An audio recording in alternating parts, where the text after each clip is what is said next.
ভারত বাংলাদেশ সম্পর্ক যখন নানা কারণে টানাপোড়েন চলছে, ঠিক সেই সময় ঢাকা সফররত ভারতের পররাষ্ট্র সচিব বিক্রম মিশ্রের পক্ষ থেকে বাংলাদেশকে বলা হয়েছে বিভিন্ন কারণে দুদেশের সম্পর্কের মধ্যে একটি মেঘ এসেছে, সেই মেঘটি দূর করতে হবে। বাংলাদেশও বলেছে এটি দূর করতে হবে, কিন্তু হাসিনা সরকারের পতনের পর দুদেশের সম্পর্কের যে টানাপোড়েন শুরু হয়েছে তা ঘুরে দাঁড়াবে কিভাবে, সেই প্রশ্ন এখন দুদেশের রাজনৈতিক মহলে। এরই মধ্যে ভারতের পররাষ্ট্র সচিব বিক্রম মিশ্রি 9 ডিসেম্বর বিকেলে রাষ্ট্রীয় অতিথি ভবন যমুনায় অন্তর্বর্তী সরকারের প্রধান ডক্টর মোহাম্মদ ইউনূসের সঙ্গে সাক্ষাৎ করেন। প্রধান উপদেষ্টার সাথে প্রায় 40 মিনিটের এই বৈঠকে সংখ্যালঘুদের সমস্যা, ভারতের গণমাধ্যমগুলোতে ভুল তথ্য প্রচার, ক্ষমতাচ্যুত প্রধানমন্ত্রী শেখ হাসিনার ভারতে অবস্থান, আঞ্চলিক সহযোগিতা এবং জুলাই আগস্টের গণঅভ্যুত্থান নিয়েও আলোচনা হয়। প্রধান উপদেষ্টা বাংলাদেশ ও ভারতের মধ্যে সম্পর্ককে খুব দৃঢ় এবং ঘনিষ্ঠ হিসেবে উল্লেখ করেন। তিনি জানান, সাম্প্রতিক সময়ে দুই প্রতিবেশীর সম্পর্কে কিছু মেঘ জমে ছায়া তৈরি করেছে। এই কালো মেঘ মুছে ফেলতে ভারতের সাহায্য চেয়েছেন অধ্যাপক ডক্টর ইউনূস। বৈঠকে ভারতের অবস্থানরত বাংলাদেশের ক্ষমতাচ্যুত প্রধানমন্ত্রী শেখ হাসিনার প্রসঙ্গ ওঠে।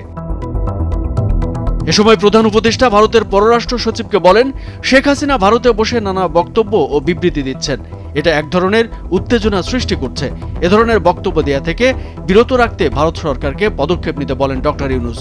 এ সময় বাংলাদেশের একটি বিশেষ রাজনৈতিক দলের সঙ্গে ভারতের সম্পর্ক রয়েছে, এটা ভুল ধারণা উল্লেখ করে বিক্রম মিশ্রি বলেছেন, বাংলাদেশের সঙ্গে ভারতের সম্পর্ক কোনো নির্দিষ্ট দলের জন্য নয়, বরং সকলের জন্য। বিক্রম মিশ্রি বলেন, অধ্যাপক ডক্টর ইউনূস প্রধান উপদেষ্টা হিসেবে দায়িত্ব নেওয়ার পর যে সকল বিদেশি নেতা তাকে অভ্যর্থনা জানিয়েছেন, তাদের মধ্যে ভারতের প্রধানমন্ত্রী নরেন্দ্র মোদী সামনের সারিতে আছেন। ভারত বাংলাদেশ সম্পর্ক নিয়ে গণমাধ্যমের ন্যারেটিভ এবং ভারত সরকারের ধারণা ভিন্ন উল্লেখ করে তিনি বলেন, আমরা আপনার সাফল্য কামনা করি। সংখ্যালঘু ইস্যু সম্পর্কে প্রধান উপদেষ্টা বলেন, অন্তর্বর্তীকালীন সরকার প্রতিটি নাগরিকের সুরক্ষা ও নিরাপত্তা নিশ্চিতে এবং ধর্ম, বর্ণ, জাতি ও লিঙ্গ নির্বিশেষে সকলের অধিকার রক্ষায় প্রতিশ্রুতিবদ্ধ।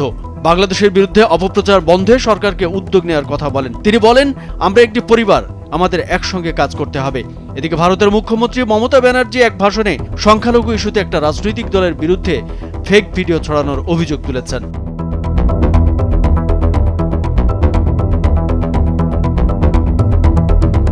অন্যদিকে বাংলাদেশিদের ভিসা বন্ধের বিষয়ে ভারতের পররাষ্ট্র সচিব বলেন, ভারত গত মাসের জন্য ভিসা সংখ্যা দ্বিগুণ করেছে এবং আগামী দিনে এই সংখ্যা আরও বাড়বে।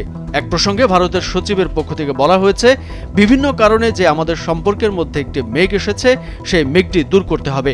আমরাও বলছি এই মেঘটি দূর করতে হবে।